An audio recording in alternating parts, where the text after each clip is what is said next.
In 1884, Ardeer in Scotland was home to one of the world's largest explosives factories, where hundreds worked with deadly materials. Inside the cartridge huts, young women carefully handled explosive materials under strict rules designed to prevent a catastrophic accident.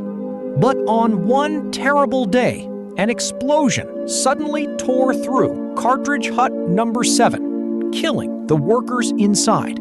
The blast also ignited explosive material nearby, sending smoke and fire into several surrounding cartridge huts. Women trapped in nearby huts faced burning boxes of explosives and poisonous fumes as the disaster spread around them.